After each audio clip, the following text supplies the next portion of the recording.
அருட்பெருஞ்சோதி அருட்பெருஞ்சோதி தனிப்பெரும் கருணை அருட்பெருஞ்சோதி. எல்லா உயிர்களும் இன்புற்று வாழ்க, வள்ளல் மலரடி வாழ்க வாழ்க, பொல்லா விரதம் புகழ எல்லாம் ஓங்குக, நல்லோர் நினைத்த நலம் பெறுக, நன்றி நினைத்த எல்லோரும் வாழ்க இசைந்து. உலக மக்களே, அறிவார்ந்த அன்பர்களே, வல்லப்பமான கருளிய திருவருட்பாவில் 3ஆம் திருமுறையில் 6வது பதிகம் இன்பக் கிளவி என்ற பதிகத்தில் இருக்கின்ற பாடலுடைய விளக்கங்களை பார்த்து கொண்டிருக்கிறோம். இன்பக் கிளவி மொத்தம் 10 பாடல்களை கொண்டது. ஒவ்வொரு பாடலிலும் இறைவன் எப்படி வீட்டுக்கு வருகிறார், அவரிடம் எப்படி உரையாடுகிறார் என்பதையும், ஒரு காதலனும் காதலினியும் பார்த்து கொண்டால் சந்தித்து கொண்டால் எப்படி உரையாடுவார்களோ அந்த நிலையில் இருந்து கொண்டு இறைவனை எப்படி வர்ணனை செய்கிறார் என்பதையும், அதன் பிறகு 2 பேரும் பேசிக்கொள்வதையும் ஒவ்வொரு பாடலிலும் நாம் பார்த்து கொண்டிருக்கிறோம்.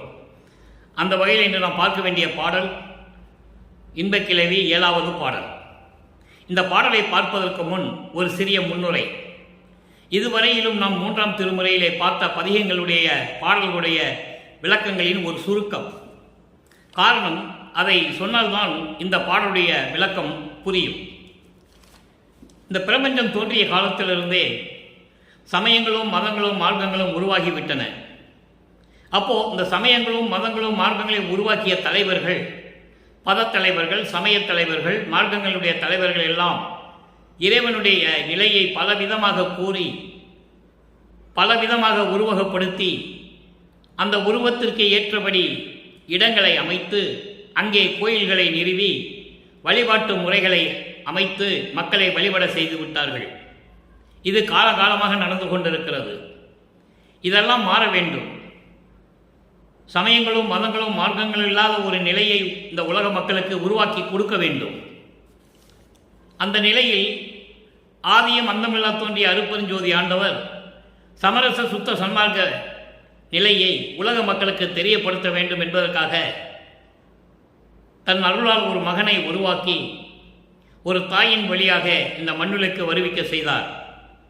அப்படி வருவிக்க விட்டவர் தான் நம்மளை எல்லாம் படைத்து காத்து கொண்டிருக்கின்ற வல்லப்பமானவர்கள். இந்த நிலைகளை சூழ்ந்து கொண்டிருக்கும் போது, சமயங்களும் மதங்களும் மார்க்கங்களும் சூழ்ந்து கொண்டிருக்கும் போது நமது இறைவன் வல்லப்பமானவர்கள் வருவிக்க உற்றார். வருவிக்க உற்ற 9 ஆண்டுகள் வரையிலும் அவர் எந்த நிலையில் இருக்கிறார் என்பது அவருக்கு தெரியாது. வருவிக்க உற்ற 9வது ஆண்டில் அருட்பெருஞ்சோதி ஆண்டவர் தன்னை ஆண்டு கொண்ட பிறகு இவருடைய மறைப்பு நிலை நீங்குகிறது. மறைப்பு நிலை நீங்கிய உடனே இறைவனை பார்க்க வேண்டும் என்பதற்காக திருவொற்றியூர் செல்லுகிறார். வருவிக்க உற்ற 1ஆம் ஆண்டிலிருந்து 8 ஆண்டுகள் வரையிலும் கந்தகோட்டத்திற்கு தான் செல்லுகிறார். அப்போ அவருக்கு அந்த நிலை தெரியாது. கந்தகோட்டத்திற்கு செல்லுகிறார். இறைவன் ஆட்கொண்ட பிறகு திருவொற்றியூர் செல்லுகிறார். சமயங்களையும் மதங்களையும் மார்க்கங்களையும் சூழ்ந்திருந்த காலகட்டங்களில் இவரும் இறைவனை எப்படி உருவகப்படுத்தினார், இறைவனை எப்படியெல்லாம் அழைத்துக் கொண்டார் என்பதை நாம் ஒவ்வொரு பாடலிலும் பார்த்து கொண்டிருக்கிறோம். இந்த சிவபெருமான், தியாகராஜ பெருமான், நடராஜன் மற்ற எவ்வளவு பெயர்களை வைத்து அழைத்துக் கொண்டிருந்தார்களோ எல்லாமே ஈஸ்வர தத்துவத்தை கொண்டவர்கள். ஈஸ்வர தத்துவத்தை கொண்ட மூர்த்திகள் என்று சொல்லுவார் நமது இறைவன் வல்லப்பமானவர்கள். அவரும் அந்த நிலையில் இருந்து கொண்டு இறைவனை எப்படியெல்லாம் உருவப்படுத்தி சொல்லுகிறார் என்பதையும் இறைவனுடைய நிலையையும் ஒவ்வொரு பாடலிலும் நமக்கு அருளியிருக்கிறார்கள். அதை பார்த்து கொண்டிருக்கிறோம். அந்த வகையில் இன்று நாம் பார்க்க வேண்டிய பாடல் 7வது பாடல். 7வது பாடல் இன்பக் கிளவி 7வது பாடல், பதிகம் 6, 3ஆம் திருமுறை. பாராது இருந்தார் தமது முகம் பார்த்து வருந்தும் பாவைதனை சேராதிருந்தார் திருவொற்றி திகழும் தியாகப் பெருமானார். வாராது இருந்தார் இன்னும் இவள் வருந்த கேட்டும் மாலைதனை தராதிருந்தார் சலமகளை தாழ்ந்த சடையில் தரித்தாரே. இது பாடல். பாடலை பார்க்கும்போது உங்களுக்கு புரியாமல் தான் இருக்கும். ஆனால் விளக்கம், இறைவனுடைய விளக்கம் மிகவும் எளிமையாக இருக்கும். இன்னொரு தடவை பாடலை படிக்கிறேன்.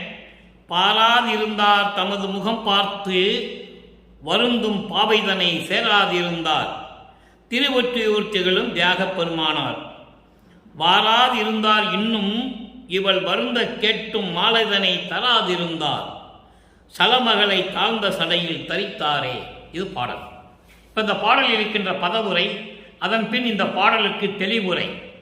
இந்த பாடலுடைய தெளிவுரை பார்த்த பிறகு, சமரச சுத்த சன்மார்க்கத்தை பெற்ற பிறகு, இறைவனுடைய நிலையையும் இவர் எப்படியெல்லாம் இறைவனிடம் முறையிடுகிறார் என்பதையும், விண்ணப்பங்கள் வைக்கிறார் என்பதையும், அதன் பிறகு எப்படி இறைவனிடம் அருளை பெற்றுக்கொண்டார் என்பதையும், இறுதியில் எப்படி இறைவன் ஆனார் என்பதையும், உலக மக்களுக்கு எப்படி தெரிவிக்கிறார் என்பதையும் நாம் பார்க்க போகிறோம். இப்போ இந்த பாடலுடைய பதவுரை பாருங்க. பாராதிருந்தார் தமது முகம் பார்த்து வருந்தும் பாவைதனை சேராதிருந்தார். அதாவது தன்னை வணங்காதவர்களுடைய முகம் பார்த்து வருந்தக்கூடிய பெண்ணை சேராதிருந்தார். இதனுடைய உள் விளக்கம், பூரண விளக்கம் என்னவென்றால், இறைவனை வணங்காதவர்களுடைய முகம் எப்படி வாடி இருக்குமோ, இறைவனை வணங்காதவர்களை இறைவன் அருள் கொடுப்பதில்லை. தியாகராஜ பெருமானிடம் வந்து தன்னுடைய முறையீடுகளை சொல்லி வணங்காதவர்களுடைய முகம் வாடி இருக்கும். அவர்களுடைய முகத்தை பார்த்து ஏன் இவர் இன்னும் அருளை கொடுக்கவில்லை இவர்களுக்கென்று வருந்தக்கூடிய உமையாளை சேராதிருந்தார். தன்னை வணங்குகிறவர்களுக்கு தான் அருளை கொடுக்க வேண்டும், தன்னை வணங்காதவர்களுக்கு எப்படி அருளை கொடுக்க முடியும்? அப்போ அவர்களுடைய முகம் பார்த்து ஏன் இவர் இன்னும் அருளை கொடுக்காமல் இவர்களுக்கு இருக்கிறார் என்று வருந்தக்கூடிய உமையாளையும் சேராது இருந்தார். திருவொற்றியூர்த்திகளும் தியாக பெருமானார் வாராது இருந்தார். இன்னும் இவள் வருந்த கேட்டும் மாலைதனை தராதிருந்தார். தன்னை குறிப்பிடுகிறார். தன்னை தலைவியாகவும் இறைவனை தலைவனாகவும், தன்னை காதலியாகவும் இறைவனை காதலனாகவும் வருணனை செய்து இந்த பாடலை நமக்கு அருளியிருக்கிறார்கள். உள்ளத்திடம் சொல்லுகிறார், உள்ளம் தோழியாக கற்பனை செய்து சொல்லுகிறார், தோழியிடம் சொல்லுகிறார். அப்போ வாராது இருந்தார். இன்னும் என் வீட்டிற்கு இன்னும் அவர் வரவில்லை, வரவில்லை மட்டுமல்ல, இவள் இன்னும் வருந்தட்டும், இன்னும் வருந்தட்டும், வருந்தி கேட்கட்டும், அப்படியும் மாலைதனை தராதிருந்தார். மாலை என்பது அருளை கொடுப்பது, மாலைதனை தராதிருந்தார் என்பது அருளை கொடுக்காமல் இருந்தார். இன்னும் இவள் வருந்தட்டும். தன்னை ஒரு பெண்ணாக உருவப்படுத்தியதனால் இந்த பாடலில் மாலை என்று சொல்லுகிறார், இவள் என்று சொல்லுகிறார். வராதிரட்டும் சலைமகளை தாழ்ந்த சடையில் தரித்தாரே. சலமகள் என்பது கங்கை, சலம் என்பது நீர். கங்கையை தலையில் சடையில் சூழ்ந்த இறைவன் தியாகராஜ பெருமான் இன்னும் என் வீட்டிற்கு வரவில்லை. ஏன் வரவில்லை என்றால், இன்னும் அவள் வருந்தட்டும். அதற்கப்புறம் கேட்டும் மாலைதனை தராதிருந்தார், அருளை கொடுக்கவில்லை. அப்படிப்பட்ட இறைவன் தியாகராஜ பெருமான் திருவொற்றியூரிலே இருக்கிறார் என்று சொல்லி இந்த பாடலை நமக்கு அருளியிருக்கிறார்கள். இறைவனுடைய நிலையை சொல்லுகிறார். அவர் இன்னும் வீட்டிற்கு வரவில்லை என்று சொல்லுகிறார். இதற்கு முன்னால் இறைவன் தன்னை பார்த்து, அதாவது காட்சி கொடுத்து மறைந்து விடுகிறார். அதன் பிறகு தெருவழியாக ஓடுகிறார், திரும்பி பார்க்காமல். 9வது ஆண்டிலே தியாகராஜ பெருமான் திருவிழா வீதி வரும்போது அங்கே நமது குழந்தை இறைவன் நின்று கொண்டிருக்கிறார், வளர்ப்புமானவர்கள். இவரை பார்த்தவுடனே தியாகராஜ பெருமான் திரும்பி பார்க்காமல் தெருவழியாக ஓடுகிறார். அப்போ நாரையையும் கிளிகளையும் தூது அனுப்புகிறார், பலன் இல்லை. அந்த நிலைகளெல்லாம் மாறி இப்போ இறைவன் இவர் வீட்டிற்கு வந்து கொண்டிருக்கிறார். அதை ஒவ்வொரு பாடலிலே நாம் பார்த்து கொண்டிருக்கிறோம். இப்போ இந்த பாடலில் என்ன சொல்கிறார் என்றால், அவர் இன்னும் வரவில்லை. தன்னை வணங்காதவர்களுக்கு அருள் கொடுக்கவில்லை அவர். இவர் ஏன் அருள் கொடுக்கவில்லை அவர்களுக்கு என்று வருந்தக்கூடிய பாவை தன்னை சேராதிருந்தார். உமையாளை கூட சேர்த்துக் கொள்வதில்லை. அவர் இன்னும் என் வீட்டிற்கு ஏன் வரவில்லை என்றால், இன்னும் இவள் வருந்தட்டும், அதுக்கப்புறம் கேட்டும் மாலை வராமல் இருந்தார் என்று சொல்லுகிறார். இப்போ இந்த பாடலுடைய பொருள் பாருங்க, கோர்வையாக சொல்லுகிறேன். தன்னை வணங்காதவர்களின் முகம் பார்த்து இவர்கள் முகம் வருந்தி இவர்கள் முகம் வாட்டமாக இருக்கிறதே, ஏன் இந்த இறைவன் அருளை கொடுக்கவில்லை என்று வருந்தக்கூடிய உமையாளை பார்த்து கூட இவர் சேராமல் இருந்தார். திருவொற்றியூரில் இருக்கின்ற தியாகராஜ பெருமான் அவர் இன்னும் என் வீட்டிற்கு வரவில்லை. காரணம் என்னை காக்க வைத்துக் கொண்டிருக்கிறார். இன்னும் இவள் வருந்தட்டும். அதன் பிறகு வருந்தி கேட்டும் கூட மாலைதனை தராதிருந்தார். எனக்கு அருளை கொடுக்கவில்லை. ஆனால் அவர் மட்டும் சடையிலே கங்கையை தரித்துக் கொண்டிருக்கிறார். தோழி, இது எந்த விதத்தில் நியாயம் என்று சொல்லி இந்த பாடலை நமக்கு அருளியிருக்கிறார்கள் நமது இறைவன் வல்லப்பெருமான் அவர்கள். இப்போ இறைவனுடைய நிலையை சொல்லிட்டாரு. வீட்டுக்கு வந்து கொண்டிருந்த இறைவன் வீட்டுக்கு வரவில்லை. அப்ப இவர் மனம் எப்படி சஞ்சலப்படுகிறது என்பதை இந்த பாடலிலே நமக்கு அருளியிருக்கிறார்கள். அவர் மட்டும் கங்கை என்ற பெண்ணை தன்னுடைய சடையில் சூடிக்கொண்டு இருக்கிறார். என் மனம் வாடுகிறதே, வதங்குகிறதே என்று சொல்லி இந்த பாடலை நமக்கு அருளியிருக்கிறார்கள் இறைவன். இதனால் உலக மக்களுக்கு அவர் என்ன தெரிவிக்கிறார், அதுதான் முக்கியம். இவர் தன்னை பெண்ணாக உருவாக்குகிறார்.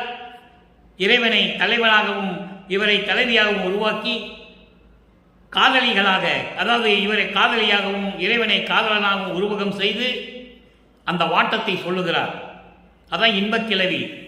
இன்பமான ஒரு சொல்லை எப்படியெல்லாம் உலக மக்களுக்கு தெரிவிக்கிறார் என்பதுதான் இங்கே முக்கியம். இறைவன் தன்னை பார்க்க வரவில்லை. இதுவரையும் நான் காத்து கொண்டிருந்தேன். இறைவன் தன்னை பார்க்க வரவில்லை. ஏன் வரவில்லை என்றால், இன்னும் இவள் வருந்தட்டும், வருந்தி கேட்கட்டும், முறையீடு செய்யட்டும், விண்ணப்பங்கள் செய்யட்டும், அப்புறம் பார்த்துக் கொள்ளலாம் என்று இருக்கிறார். நான் அப்படி செய்தும் கூட எனக்கு வீட்டிற்கு வந்து அருளை கொடுக்கவில்லை. ஆனால் அவர் மட்டும் சடையிலே ஒரு கங்கையை சூடிக்கொண்டு, ஒரு பெண்ணை சூடிக்கொண்டு இருக்கிறாரே தோழி, எனது உள்ளமே, உலக மக்களே, இது நியாயமா என்று கேட்கிறார். இப்போ இந்த நிலை மாறுகிறது. சமரச சுத்த சன்மார்க்கத்தை இறைவனிடம் பெற்ற பிறகு, அருட்பெருஞ்சோதி ஆண்டவருடைய தான் இறைவன் என்ற நிலை தெரிந்த பிறகு இறைவனிடம் எப்படி முறையீடு செய்கிறார்? அதுக்கு முன்னால் சமயங்களும் மதங்களும் மார்க்கங்களும் சூழ்ந்த காலகட்டங்களில் அவருக்கு எதுவுமே தெரியாது. சுத்த சன்மார்க்கத்தை பற்றியும் தெரியாது. அருட்பெருஞ்சோதி ஆண்டவர் தான் இறைவன் என்ற நிலையும் அவருக்கு அப்போ தெரியாது. சமரச சுத்த சன்மார்க்கத்தை பெற்ற பிறகு அவருடைய முறையீடுகள், விண்ணப்பங்கள் எப்படி இருக்கின்றன? அங்கே திருவொற்றிலே இருக்கின்ற இறைவன் என்று சொல்லுவார். இங்கே வடலூரிலே சத்தியஞான சபையில் இருக்கின்ற இறைவன் அருட்பெருஞ்சோதி என்று சொல்லுவார்.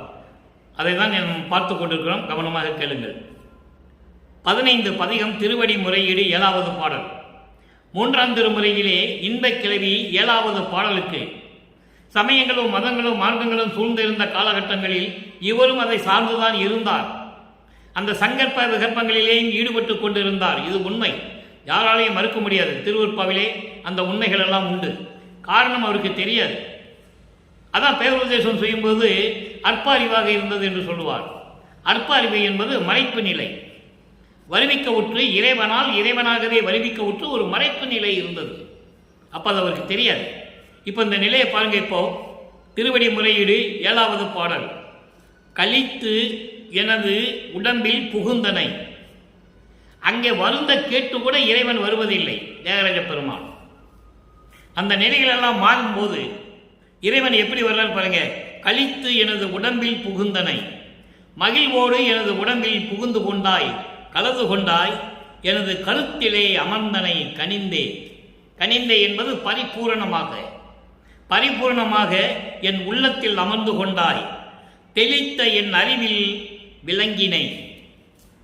தெல்ல தெளிவாக எனது அறிவில் நீ விளங்கிக் கொண்டிருக்கிறாய். உயிரில் சிறப்பினால் கலந்தனை. எனது உயிரில் பரிபூரணமாக அருளோடு கலந்து கொண்டாய். உள்ளம் தளர்த்திட, உள்ளம் மகிழ்வோடு இருக்க, உள்ளம் மகிழ்வோடு இருக்க சாகாவரம் கொடுத்து என்றும் தடையில்லா சித்திகள் எல்லாம் அளித்தனை எனக்கே. எப்படி அருளை பெற்றுக்கொண்டார் என்பதை உலக மக்களுக்கு தெரிவிக்கிறார். வல்லப்பெருமான் நமது இறைவன் வருவிக்க உற்று, வல்லப்பெருமான் இறைவன், இறைவன் என்றுதான் சொல்ல வேண்டும். அருட்பெருஞ்சோதியும் அவரும் இறைவன், இரண்டும் ஒன்றாய் விட்டார்கள். 2 பேரும், இருவரும் ஒன்றாக இருக்கிறார்கள். இதுதான் கான்செப்ட். அவர் வந்த இந்த மண்ணுலகத்துக்கு வந்த வருவிக்க விட்ட கான்செப்டே அதான். சமயங்களிலும் மதங்களிலும் மார்க்கங்களிலும் சார்ந்திருந்து அதுக்கப்புறம் இதெல்லாம் தேவையில்லை உலக மக்களே, இதெல்லாம் தேவையில்லை. சமரச சுத்த சன்மார்க்கம் தான் மக்களுக்கு தேவை என்ற நிலையை உணர்த்துவதற்காகத்தான் அவர் வருவிக்க விட்டார். ஆன்ற சன்மார்க்கம் அணிபெற என்னைத்தான் ஈன்று அமுதளித்த இனிய நற்றாயே என்று சொல்லுவார். நல்லா புரிஞ்சுக்கணும். நீங்க அகவலை தெளிவாக சொல்றாரு. அப்போ அந்த நிலையில் இருக்கும்போது இறைவனிடம் எப்படியெல்லாம் பெற்றுக்கொண்டார்? என் உயிரினில் கலந்தாய், என் உள்ளத்தில் கலந்து கொண்டாய், எனது அறிவில் கலந்து கொண்டாய், சாகாவரம் கொடுத்து என்றும் தடையில்லா சித்திகள், தடையில்லா சித்திகள், எந்தவித தடையும் இல்லை. சமயங்களும் மதங்களும் மார்க்கங்களிலும் எந்த விதமான தடையும் இல்லை. அப்படி தடையில்லா சித்திகள் எல்லாம் அளித்தனை எனக்கே. இங்கே சித்திகள் என்று சொல்லுவது ஞான சித்திகள். மற்ற சித்தர்கள் வாங்கின சித்திகள்லாம் வேற. அது கர்ம சித்தி, யோக சித்தி. கர்ம சித்தி என்பது 3.25 வருஷம் தான் இருக்கும். அதுக்கப்புறம் அது ஆக்டிவேட்டில் இருக்காது. அதுக்கப்புறம் யோக சித்தி 108 வருடங்கள் வரைக்கும் இருக்கும். யோக சித்தி பெற்றவர்களுடைய அருள் 108 வருஷம் வரைக்கும் அவங்க சொல்றதெல்லாம் நடக்கும். அதுக்கப்புறம் நடக்காது. இது ஞான சித்திகள் எல்லாம் எனக்கு அளித்தனை எனக்கே, நின் பெருங்கருணை அடியன் மேல் வைத்தவாறு என்னே. இவ்வளவு அடியன் மேல் வைத்த காரணம் என்ன? பெருங்கருணை. பெருங்கருணை என் மேல் வைத்ததுக்கு காரணம் என்ன என்று கேட்கிறார். அடுத்த ஒரு நிலை பாருங்க. 21வது பதிகம் சுத்த சன்மார்க்க வேண்டுகோள். வேண்டுகோளை பாருங்க. சுத்த சன்மார்க்க வேண்டுகோள் 7வது பாடல். அம்மா நான் வேண்டுதல் கேட்டு அருள் புரிதல் வேண்டும். 3ஆம் திருமுறையில் இருக்கின்ற பாடலுடைய விளக்கம் கூறுவது மட்டும் நமது நோக்கம் அல்ல. அந்த நிலையிலிருந்து மாறிய பிறகு உலக மக்களிடம் எப்படி சுத்த சன்மார்க்கத்துடைய நிலையை வல்லற்பெருமான் கூறுகிறார் என்பதுதான் மிகவும் மிகவும் முக்கியம். மிக மிக முக்கியம். அம்மா நான் வேண்டுதல் கேட்டு அருள் புரிதல் வேண்டும். ஆணவம் ஆதியம் முழுதும் அறுத்து நிற்றல் வேண்டும். தாயுள்ளம் கொண்ட இறைவனே, அம்மா என்று சொல்கிறார் இறைவனே, தாய் உள்ளம் கொண்ட இறைவன், நான் கேட்டு வேண்டுதல் கேட்டு நீ அருள் புரிதல் வேண்டும். ஆணவம் ஆதியம் முழுதும் அறுத்து நிற்றல் வேண்டும். ஆணவம் முதல் ஆணவம், கண்மம், மாயை, மாமாயை, குரோதை, இப்படி எல்லா மலங்களும் நீங்கி அறுத்து நிற்றல் வேண்டும். முழுவதுமாக நீக்கி ஒழித்து நிற்க வேண்டும். எல்லாமே எல்லா மலங்களையும் எனக்கு நீக்க வேண்டும். இம்மாலை தத்துவங்கள் எல்லாம் எந்த சக்தி எங்கி ஒரு தீமையும் இல்லாது இருத்தல் வேண்டும். இம்மாலை தத்துவங்கள் என்பது மாயைகளையும் மயக்கங்களையும் கொடுக்கக்கூடிய, உளைய விடைய ஆசையங்களை கொடுக்கக்கூடிய, மண்ணாசை, பெண்ணாசை, பொன்னாசை, இதெல்லாம் கொடுக்கக்கூடிய இந்த தத்துவங்கள் இருக்கிறதே 36 தத்துவங்கள். ஆன்ம தத்துவம் 24, வித்யா தத்துவம் 7, ஈஸ்வர தத்துவம் 5. ஆன்ம தத்துவம் 24 என்பது பூதங்கள் 5, புலன்கள் 5, பொறிகள் 5, கண்மேந்திரங்கள் 5, அந்த கரணங்கள் 4. பூதங்கள் 5 என்பது நிலம், நீர், நெருப்பு, காற்று, ஆகாயம். பொறிகள் 5, கண், காது, வாய், மூக்கு, மெய். புலன்கள் 5, ஒளி, ஒளி, சுவை, நாற்றம், உணர்வு. கண்மேந்திரங்கள் 5, கை, கால், அபானம், குறி, வாக்கு. அந்த கரணங்கள் 4, மனம், சித்தி, புத்தி, அகங்காரம். இந்த 24 தத்துவங்கள் கொண்டது ஆன்ம தத்துவம். அடுத்து வித்யா தத்துவம். வித்யா தத்துவம் என்பது திருமாலுக்குரியது. இது ஆன்ம தத்துவம் என்பது பிரம்மன் தத்துவம். எல்லா தத்துவங்களையும் இவர்தான் உருவாக்கியது. அவர்களுக்கு கொடுத்து இயக்க வைத்தார். ஆனால் அவர்களுடைய இயக்கம் சரியில்லை என்பதற்காகத்தான் சுத்த சன்மார்க்கத்தை கொண்டு வருகிறார். ஏனென்றால் அவர்கள் சமயங்களையும் மதங்களையும் மார்க்கங்களையும் உருவாக்கி விட்டார்கள். இவன் ஈஸ்வர தத்துவத்தை கொண்டவன். அதாவது வித்யா தத்துவம் 7, காலம், நியதி, கலை, வித்தை, அராகம், புருடன், மாயை. ஈஸ்வர தத்துவம் 5, விந்து, நாதம், சதாக்கியம், ஈஸ்வரம், சுத்த வித்தை. இவங்க 3 பேரும் என்ன பண்ணாங்க? பிரம்மனும் திருமாலும் ருத்திரனும் சேர்ந்துக்கிட்டு சைவ சமயத்தை உருவாக்கினார்கள். அவங்க இவன் என்ன பண்ண, பிரம்மன் மட்டும் பிரம்மனும் விஷ்ணு என்ன பண்ணாங்க? வைஷ்ணவ சமயத்தை உருவாக்கினார்கள். அப்ப இவங்கெல்லாம் சேர்ந்துதான் சமயத்தை உருவாக்குனது. புத்தன் முதல் எல்லாருமே மதங்களை உருவாக்கினார்கள், மார்க்கங்களை உருவாக்கினார்கள். திருநாவுக்கரசர், ஞானசம்பந்தர், சுந்தரன், வாதபுரான் என்ற மாணிக்க வாசகர். அப்போ இதெல்லாம் நீக்க வேண்டும். சமயங்களும் மதங்களும் மார்க்கங்களும் உலக மக்களுக்கு தேவையில்லை என்ற நிலை வரும்போது சமரச சுத்த சன்மார்க்கத்தை உருவாக்கி அருப்பஞ்சாண்டர் மகனிடம் கொடுத்து இந்த மண்ணுக்கு வருவிக்க செய்தார். அப்படி இந்த 36 தத்துவங்களையும் என் வசத்தே கொண்டு வந்து நாம் செயலாற்றும்படி ஒரு குற்றமும் இல்லாது இருக்க வேண்டும். எம்மா நான் வேண்டுதல் வேண்டாமை ஐயரல் வேண்டும். அதாவது என் தலைவனே, சமரச சுத்த சன்மார்க்க தலைவனே, அருட்பெருஞ்சோதியே, என் தந்தையே, என்னுடைய வெறுப்பு விருப்பு சந்தேகம் எல்லாம் இல்லாமல் இருக்க வேண்டும். எந்த விதமான ஐயப்பாடு இருக்கக்கூடாது, விருப்பு வெறுப்பு இருக்கக்கூடாது. ஏக சிவபோக அனுபோகம் உரல் வேண்டும். பேரின்பமான சிவபோக அனுபவம், சிவானந்தம், சிவ அனுபவம் அது எனக்கு கிடைக்க வேண்டும். தன்மான திருவடிவில் எந்தாயும் நானும் சார்ந்து கலந்து ஓங்குகின்ற தன்மையும் வேண்டுவனே. உன்னுடைய திருவடிவில், அருட்பெருஞ்சோதி வடிவில் நீயும் நானும் கலந்து கொண்டு ஒன்றாய் விளங்க வேண்டும். இதான் சுத்த சன்மார்க்க வேண்டுகோள். இப்போ சிவ தரிசனம், அடுத்த பதிகம் 23 சிவ தரிசனம் 7வது பாடல். அங்கே என்ன சொல்லுவாரு? இறைவன் வந்தாரு, ஆனால் அருளை கொடுக்கலன்னு சொல்லுவார். இங்கே சிவ தரிசனத்தில் என்ன சொல்றாரு? எப்படி முறையீடு செய்கிறார்? சிவ தரிசனம் என்பது அருட்பெருஞ்சோதி. சிவ தரிசனம் என்பது சொல்லும்போது நீங்க அங்கே சிவன் கிட்ட போயிடக்கூடாது. அருட்பெருஞ்சோதி தரிசனம் எப்படி? மா நிருபாதிபர் சூழ, மா நிருபாதிபர் சூழ மணிமுடிதான் பொருத்தி மண்ணால வானால, மண்ணால வானால மனத்தில் நினைத்தேனோ, தேன் ஒருவா முடிச்சியரை திளைக்க விளைந்தேனோ, தீஞ்சுவைகள் விரும்பினேனோ, தீமைகள் செய்தேனோ, நான் ஒரு பாவமும் அறியேன். நன்னிதியே, எனது நாயகனே, பொது விளங்கும் நடராஜ பதியே. நடராஜ பதியேன்னு சொன்ன நடராஜன் கிட்ட போயிடக்கூடாது. அவன் ஈஸ்வர தத்துவத்தை கொண்ட மும்மூர்த்திகளை சேர்ந்தவன். நடராஜ பதியே என்பது அருட்பெருஞ்சோதி. அதான் பதியை சேர்த்து சொன்னாரு. நடராஜன் சொல்லல, நடராஜ பதியே, அருட்பெருஞ்சோதியே. இப்போ இந்த பாடலுடைய பொருள் பாருங்க. தன் தந்தையிடம் சொல்லுகிறார் அருட்பெருஞ்சோதி ஆண்டவரிடம். மா நிருபாதிகள் என்பது மா மன்னர்கள். மா மன்னர்கள் மணிமூடி தான் பொறுத்து மண்ணால விரும்பினேனா, இந்த மண்ணுலையை ஆள வேண்டும் என்பதற்காக மணிமுடி சூட்டி மாமன்னர்கள் போல நான் அரசாட்சி செய்ய வேண்டும் என்று நான் நினைத்தேனா?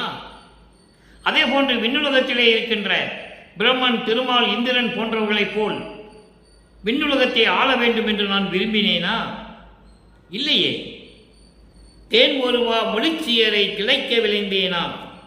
தேன் போன்று இனிக்கக்கூடிய மொழி பேசுகின்ற பெண்களை, இனிக்க இனிக்க பேசுகின்ற பெண்களிடம் அவர்களிடம் மகிழ்ச்சி அடைய வேண்டும் என்று நான் விரும்பினேனா? அவர்கள் மகிழ்ச்சியோடு இருக்க வேண்டும் என்று நான் விரும்பினேனா? தீஞ்சுவைகள் விரும்பினேனா? தீமைகள் செய்தேனா? நான் ஒரு பாவமும் அறியேன் நன்னிதியே. எனக்கு எதுவுமே எனக்கு தெரியாது. நீதானே இருக்க சொன்ன. சமயங்களிலும் மதங்களிலும் மார்க்கங்களிலும் இருக்க சொன்ன, இருந்தேன். வேண்டான்னு சொன்னேன், வந்துட்டேன். உலக மக்களுக்கு சொன்ன சொல்லிட்டேன். இதுக்காக தானே என்னை நீ வருவிக்க விட்டாய். நான் எனக்கு எந்த பாவமும் நான் அறியேன். நன்னிதியே, அருள் செல்வமே, எனது நாயகனே, சத்தியஞான சபையில் விளங்கி கொண்டிருக்கின்ற நடராஜ பதியே, எனக்கு எந்த பாவமும் நான் செய்யவில்லை, எந்த குற்றமும் செய்யவில்லை என்று சொல்லி இந்த பாடலை நமக்கு அருளி இருக்கிறார்கள். நம்மளை எல்லாம் படைத்து காத்து கொண்டிருக்கின்ற அருட்பெருஞ்சோதி ஆண்டவராகிய நமது இறைவன் வல்லற்பமானவர்கள். அடுத்த ஒரு நிலை அருள் விளக்க மாலை, பதிகம் 37 அருள் விளக்க மாலை. அருள் விளக்க மாலையில் பாருங்க, 67வது பாடல். இந்த பாடலிலே ஒரு 2 வரி இருக்கு. நம்ம ஏற்கனவே சிவதரிசன பார்த்ததில் ஒரு 2 வரி பாக்கி இருக்கு. ஏன் ஒருமையிலர் போல் இனி இருக்கின்றாய், இது அழகோ, என் ஒருமை அறியாயோ, யாவும் அறிந்தாயே. ஏன் ஒருமை இழந்து போல் இருக்கின்றாய்? ஏன் நீ வேற்றுமையாகவே என்னை பார்த்து கொண்டிருக்கிறாய்? ஒத்த கருத்தோடு இருக்கணும் போல் நீ இல்லையே. என்னை பார்த்த உடனே நீ அப்படிதான் இருக்கின்றாய். இது அழகா? தந்தை மரபினுக்கு அழகா இது? என் ஒருமை அறியாயோ, மாறுபாடு இல்லாத, வேறுபாடு இல்லாத, ஒத்த கருத்தோடு இருக்கின்ற என்னை பற்றி உனக்கு தெரியாதா? எல்லாமும் நீ தெரிந்தவன் தானே என்று சொல்லி சிவன் தரிசனத்திலே அந்த பாடலை நமக்கு அருளி இருக்கிறார்கள். அடுத்து அருள் விளக்க மாலை 37வது பதிகம். அருள் விளக்க மாலை 67வது பாடல். அங்கே இருக்கின்ற 7வது பாடலுக்கு முழுமையான விளக்கம். சமரச சுத்த சமாஜத்தை பெற்ற பிறகு மதங்களும் சமயங்களும் மார்க்கங்களும் சாராத நிலை. சமரச சுத்த சமார்க்கம் என்பது ஒரு தனிப்பட்ட மார்க்கம், எதனையுடைய சாராத மார்க்கம். சமயங்களையும் மதங்களையும் சாராத மார்க்கம். நேரடியாக வரலாம். ஆனால் 200 ஆண்டுகளாகவே அங்கே இருந்துதான் வரணும், அங்கே இருந்துதான் வரணும், அங்கே இருந்துதான் வரணும்னு சொல்லி மக்களை குழப்பி விட்டார்கள். அங்கு இருக்க வேண்டிய அவசியம் இல்லை. சமயங்களும் மதங்களும் மார்க்கங்களும் நமக்கு தேவையில்லை என்ற நிலைக்கு வரும்போது இறைவனிடம் அருளை பெற்ற பிறகு அருள் விளக்க மாலையிலே எப்படி கூறுகிறார்? தன் அரசே செலுத்துகின்ற தத்துவங்கள் அனைத்தும் தனித்தனி என் வசமாகி தாழ்ந்து ஏவல் இயற்ற இந்த 2 வரிக்கு பாருங்க. தன் அரசை செலுத்துகின்ற தத்துவங்கள் அனைத்தும் உனது அரசாட்சியில் செயல்பட்டு கொண்டிருக்கின்ற அந்த தத்துவங்கள் 36 தத்துவங்கள், 60 தத்துவிகள், மொத்தம் 96. இந்த 36 தத்துவங்களிலே உட்கருவிகள் 60 இருக்கு. இப்போ உதாரணத்துக்கு பஞ்சபூதங்கள் எடுத்துக்கிட்டோம்னா நிலம், நீர், நெருப்பு, காற்று, ஆகாயம். இதுக்கு இந்த நிலம் என்று மட்டும் எடுத்துக்கொண்டால் அதற்கு உட்கருவிகள் உட்தத்துவங்கள் 10 இருக்கு. இதே மாதிரி ஒவ்வொன்றுக்கும் இருக்கு. அதெல்லாம் நிறைய விளக்கங்கள் இருக்கு. அதை சொன்னால் நமக்கு நேரம் பத்தாது. சுருக்கமாக சொல்லுகிறேன். உட்கருவிகள் 60. இந்த 36 தத்துவங்களுக்கு உட்கருவிகள் 60 இருக்கு. அப்போ இந்த 96 தத்துவங்கள் அனைத்தும் தனித்தனியாக என் வசமாகி எனக்கு பணிந்து தாழ்ந்து எனக்கு பணிந்து ஏவல் இயற்ற பணிவிட செய்யணும். தத்துவங்கள் அனைத்தும் என்னிடம் வந்து எனக்கு பணிந்து நான் கொடுக்கின்ற கட்டளைகளை, நான் கொடுக்கின்ற பணிகளை செய்ய வேண்டும். முன்னரசும் பின்னரசும் நடு அரசும் போற்ற முன்னும் அண்ட பிண்டங்கள் எவற்றினும் எப்பாலும் என் அரசே என்று உரைக்க எனக்கு முடிசூட்டி இன்ப வடிவாக்கி என்றும் இளங்க வைத்த சிவமே. சிவமே என்பது அருட்பெருஞ்சோதி. நான் ஏற்கனவே கூறியது போல சிவன் வேறு, சிவம் வேறு, ஞானம் வேறு, மெஞ்ஞானம் வேறு, அறிவு வேறு, மெஞ்ஞான அறிவு வேறு, மெய்யறிவு வேறு. அப்போ சிவமே அருட்பெருஞ்சோதியை சொல்லுகிறார். எப்படி கொடுக்கிறார் பாருங்க. முன்னரசும் பின்னரசும் நடு அரசும். முன்னரசு பிரபஞ்சம் தோன்றிய காலத்திலிருந்து அரசு செஞ்சதாரே அருட்பெருஞ்சோதி. அந்த முன் அரசும் பின்னரசு பிற்காலத்தில் சிவஞானிகள் ஆண்டார்கள். சிவனிடம் பக்தி கொண்டு சிவனிடம் பெற்றுக்கொண்ட சிவஞானிகள் ஆண்டார்கள். நடு அரசு, இது 2க்கு நடுவில் இருக்கே அடியார்கள் செய்த அரசு, சிவன் அடியார்கள் செய்த அரசு. மன்னர்கள் எத்தனையோ பேர் சிவன் அடியார்கள் இருந்திருக்கிறார்கள். அடியார் சொன்னா உடனே செஞ்சிருவாங்க மன்னர்கள். அதே மாதிரி சிவஞானிகள் கூட யாராவது சொன்னாங்கன்னா அடியார்கள் வந்து அடியார் இடத்துல வந்து சொன்னாங்கன்னா செஞ்சிருவாங்க. சிவன் சொன்ன மாதிரி, இறைவன் சொன்ன மாதிரின்னு சொல்லி செஞ்சிருவாங்க. அப்படி செஞ்சவர் தானே மாணிக்கவாசகர். குதிரை வாங்குறதுக்கு பணம் பொற்காசுகள் வாங்கிட்டு வந்த வாதவூரான் ஒரு அடியார் சொன்னான்னு சொல்லிட்டு வந்து கோயிலை கட்டிட்டார் அந்த பணத்தை வச்சு. அதன் பிறகு ஒற்றன் வந்து சொல்லி அரசன்கிட்ட சொல்லி அப்புறம் அவரை கைது செஞ்சு அங்கே மதுரைக்கு கூட்டு போனாங்க. வைகை ஆற்றுல சுடுமணலில் நிற்க வச்சு, இதெல்லாம் இறைவனுடைய திருவிடையாளர் என்பதை திருவடி புகழ்ச்சியிலே சொல்லுகிறார். வைகை கரையின் மண்பட எழுந்து வைகையின் கரையின் மண்பட எழுந்து விளையாடும் பதம் எரிவிறகு விற்க வளங்கூடல் தோறும் இயங்கிய இறக்க பதம் திருவடி புகழ்ச்சியில் சொல்லுவார் 1ஆம் திருமுறையிலே. இப்படியெல்லாம் நிறைய திருவிளையாடல்கள் இருக்கின்றன. அதை தான் இங்கே சொல்லுகிறார். இப்படி 3 அரசுகளும் போற்றும்படி எண்ணிய அண்ட பிண்டங்கள் எல்லாம், அண்டங்கள் எல்லாம் பிண்டங்கள் என்பது உயிரினங்கள். அண்டங்களிலும் பிண்டங்களிலும் எல்லாவற்றிலும், எல்லா உலகங்களிலும், எல்லாவற்றிலும், எல்லா இடங்களிலும் என் அரசே என்று உரைக்க, நான் தான் அரசாட்சி செய்கிறேன் என்று நீ சொல்ல வேண்டும், பறைசாட்ட வேண்டும். பறைசாட்டி எனக்கு முடிசூட்டி இன்ப வடிவாக்கி என்றும் இளங்க வைத்த சிவமே. எக்காலத்திலும் எப்பொழுதும் என்னை விளங்குமாறு திகழ்ந்து கொண்டிருக்குமாறு செய்த அருட்பெருஞ்சோதியே என்று சொல்லுகிறார். நல்லா புரிஞ்சுக்கணும். நீங்க எப்படியெல்லாம் இறைவனிடம் தான் அருளை பெற்றதை சொல்லுகிறார்.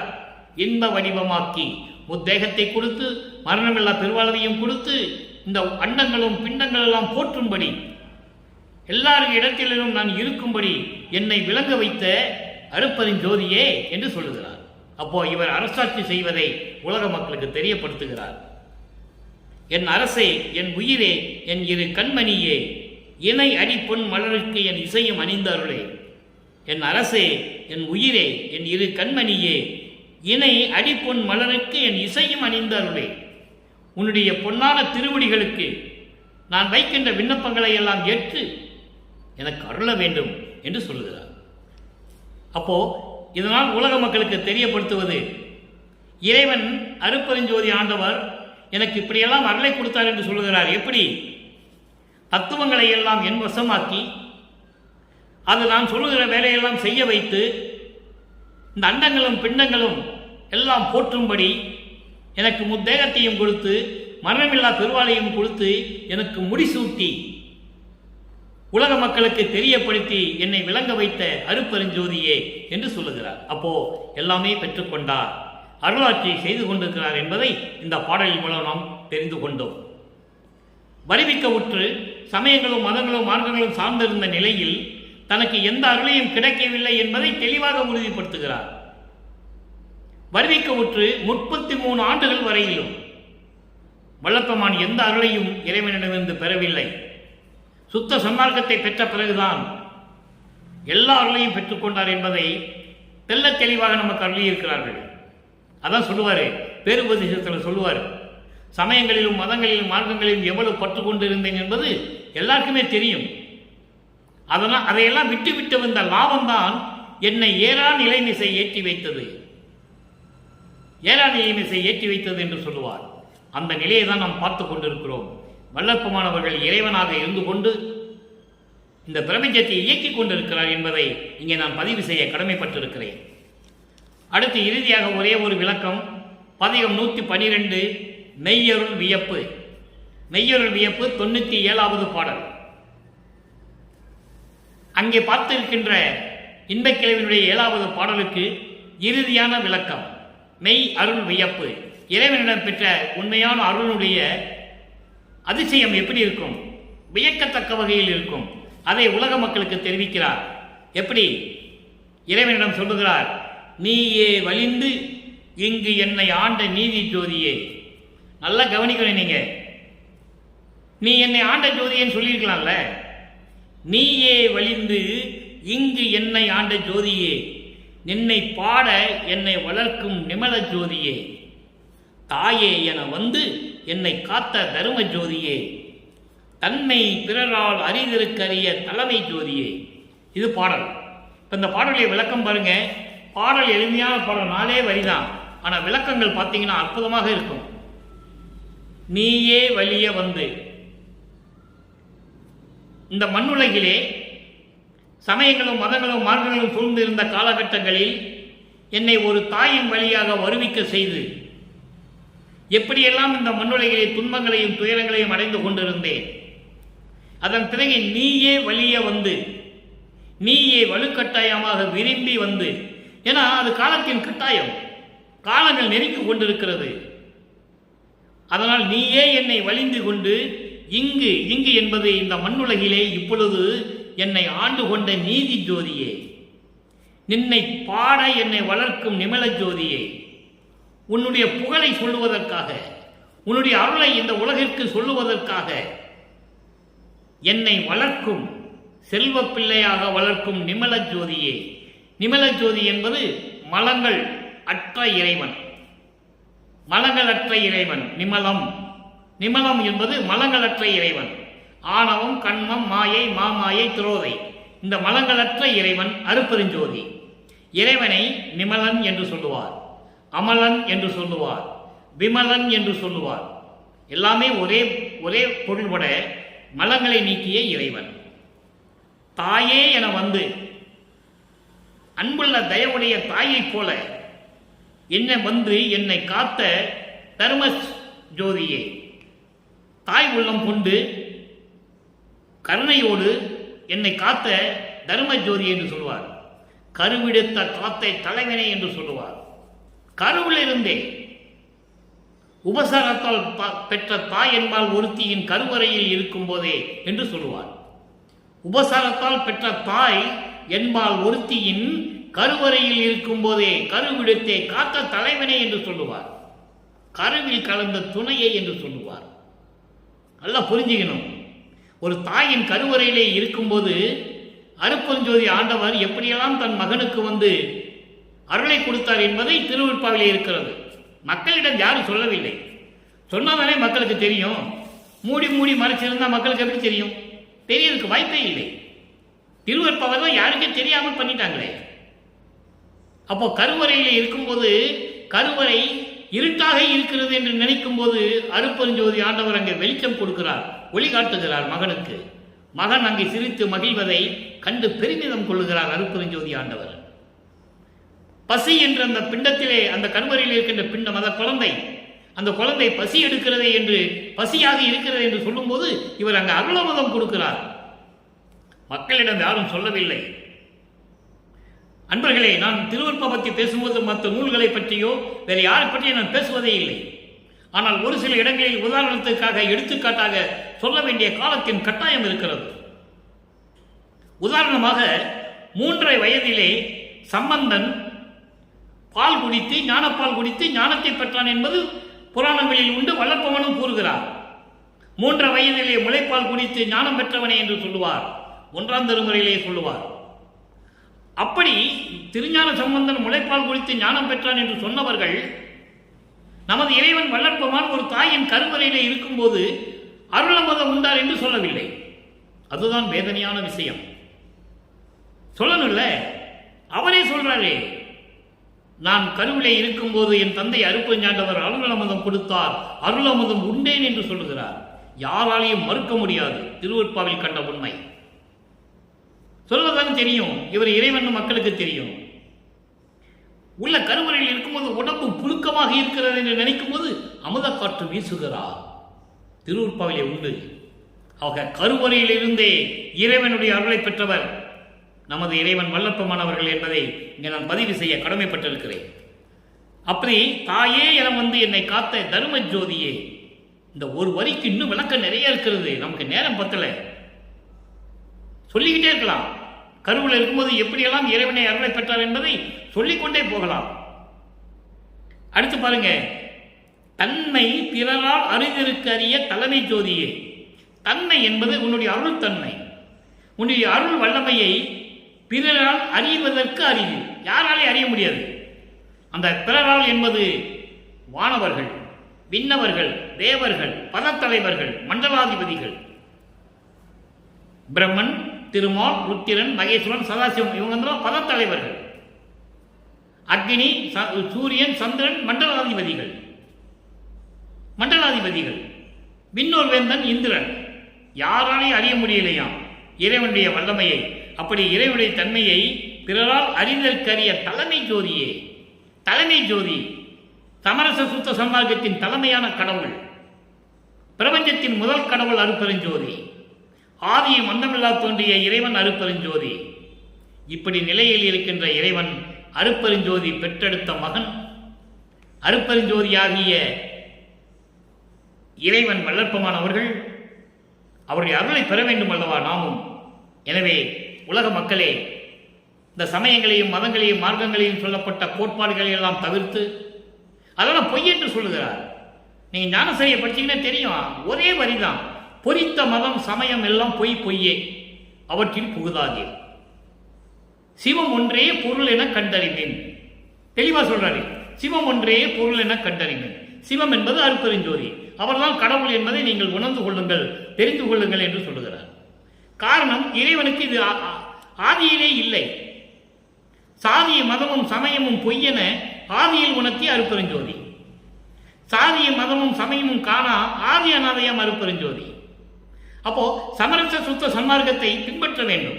பின்பற்ற வேண்டும் என்றால் இந்த சமயங்களையும் மதங்களையும் மார்க்கங்களையும் விட்டு ஒழிக்க வேண்டும். 4 யுகங்களில் பட்ட அந்த துன்பங்கள் துயரங்கள் எல்லாம் போதும் என்பதற்காகத்தான் கலியுகத்தினுடைய இறுதியில் கலியுகம் முடிந்து விட்டது. 1900ஆம் ஆண்டில் கலியுகம் முடிந்து விட்டது. அப்போ அந்த இறுதி கட்டத்தில் அருட்பெருஞ்சோதி ஆண்டவரும் வல்லற்பமானவர்களும் அவர்களும், அதாவது தந்தையும் மகனும் திருவிளையாடல் செய்கிறார்கள். அதன் பிறகு 2 பேரும் இணைந்து கொள்ளுகிறார்கள், இறைவனாகிறார்கள். ஆக அப்படிப்பட்ட இறைவனை வணங்கி இறைவனுடைய அருளையும் பொருளையும் பெற்றுக்கொண்டு சமரச சுத்த சன்மார்க்கத்தில் இருந்து கொண்டு, சைவ நெறியில் இருந்து கொண்டு, கொலையும் புலையும் தவிர்த்து இறைவனை வணங்கி இறைவனுடைய அருளையும் அருள் செல்வங்களை எல்லாம் பெற்றுக்கொண்டு நோயற்ற வாழ்வில் நீங்கள் வாழ்வாங்க வாழ வேண்டும் என்று இறைவனுடைய தயவாலையும் கருணையாலையும் வாழ்த்தி இந்த வள்ளலார் ஊழியன் விடைபெறுகிறேன். மீண்டும் நாளை சந்திப்போம். நன்றி, வணக்கம். அருட்பெருஞ்சோதி, அருட்பெருஞ்சோதி, தனிப்பெரும் கருணை அருட்பெருஞ்சோதி.